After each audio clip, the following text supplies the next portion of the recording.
పార్టీలోని బలిజలు తిరుపతిపై పట్టుకు ప్రయత్నిస్తున్నారు. తిరుపతి టికెట్ స్థానిక బలిజలకే ఇవ్వాలని ఏకమవుతున్నారు. మన తిరుపతి మన బలిజ పేరిట రౌండ్ టేబుల్ సమావేశం నిర్వహించారు.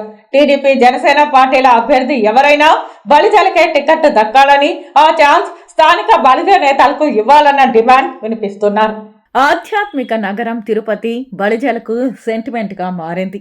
టీడీపీ జనసేన పొత్తుల చిక్కుతో తిరుపతి టికెట్ ఎవరికన్న దానిపై అయోమయం నెలకొంది. వైసీపీ ఇప్పటికే రెడ్డి సామాజిక వర్గానికి చెందిన తిరుపతి డిప్యూటీ మేయర్ భూమన అభినయ్కు టికెట్ కేటాయించగా, ప్రత్యర్థిగా బలిజ సామాజిక వర్గం నుంచి అభ్యర్థి ఉండాలన్న డిమాండ్ను ఆ సామాజిక వర్గం బలంగా వినిపించే ప్రయత్నం చేస్తోంది.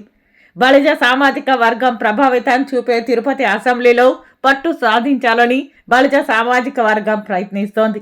రాయలసీమలో అత్యంత ప్రాధాన్యత ఉన్న తిరుపతి లాంటి కేంద్రంలో బలిజ సామాజిక వర్గం తమ రాజకీయ ఆధిపత్యం ఉండాలని కోరుకుంటోంది. 2009 సార్వత్రిక ఎన్నికల్లో ప్రజారాజ్యం ఆవిర్భావం తిరుపతి వేదికగా జరగగా ఆ పార్టీ అధ్యక్షునిగా చిరంజీవికి తిరుపతి రాజకీయం భిక్ష పెట్టింది. ఇక్కడ బలిజ సామాజిక వర్గం చిరంజీవిని సొంతం చేసుకుంది. ఆ తర్వాత జరిగిన ఉప ఎన్నికల్లో బలిజ సామాజిక వర్గం నేత పట్టు సాధించలేకపోగా 2014 ఎన్నికల్లో తిరిగి బలిజ సామాజిక వర్గానికి తిరుపతి ఎమ్మెల్యే పీఠం దక్కింది. ఆ తర్వాత జరిగిన పరిణామాలతో బలిజలకు తిరుపతిలో ప్రాధాన్యత తగ్గిందన్న అభిప్రాయం చర్చగా మారింది. ఈ నేపథ్యంలో బలిజలకు 2024 సార్వత్రిక ఎన్నికలు అత్యంత కీలకంగా మారాయి.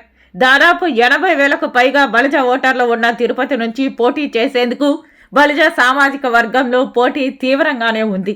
టీడీపీ అభ్యర్థిగా పోటీ చేసేందుకు ఆ పార్టీ ఇన్ఛార్జిగా ఉన్న సుగురమ్మతో పాటు 1/2 మంది ఆశావాహులు బరిలో నిలిచారు. టీడీపీ నుంచి మాజీ ఎమ్మెల్యే సుగురమ్మ, కోడూరు బాలసుబ్రహ్మణ్యం, ఊకా విజయ్ కుమార్, జేబీ శ్రీనివాస్తో పాటు పలువురు టికెట్ను ఆశిస్తున్నారు.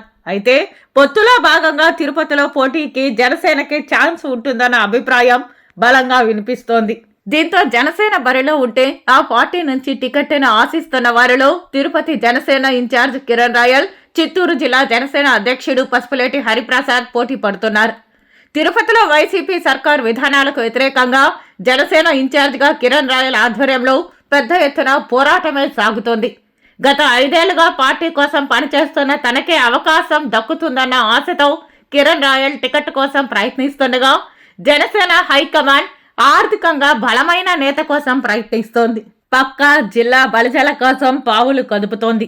ఇందులో భాగంగానే వైసీపీకి రాజీనామా చేసిన చిత్తూరు ఎమ్మెల్యే ఆరణి శ్రీనివాసుల పేరును పరిశీలిస్తున్నట్లు సమాచారం. మరో ఒకిద్దరు పేర్లు కూడా జనసేన పరిశీలిస్తుండటంతో తిరుపతిలోని స్థానిక బలిజలు ఏకమవుతున్నారు. టీడీపీ నుంచైనా లేదంటే జనసేన నుంచైనా బరిలో ఉండాల్సింది బలిజలేనని, ఆ ఛాన్స్ స్థానిక బలిజలకే దక్కాలని కోరుతున్నారు. ఈ నేపథ్యంలోనే బలిజ సేన ఆధ్వర్యంలో రేపు మన బలిజ మన తిరుపతి పేరుతో రౌండ్ టేబుల్ సమావేశం నిర్వహించబోతున్నారు.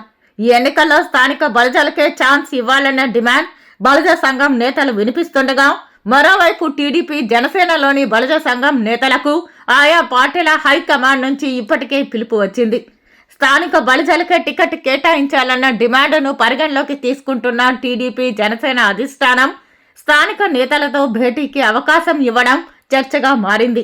తిరుపతి బలిజల డిమాండ్ మేరకే స్థానికులకు తిరుపతి టికెట్ దక్కుతుందా, లేదంటే బలమైన బలిజ సామాజిక వర్గం అభ్యర్థి కోసం వేట కొనసాగిస్తున్న పార్టీలు ఇతర ప్రాంతాల వారికి అవకాశం కల్పిస్తారా అన్నది వేచి చూడాల్సి ఉంది.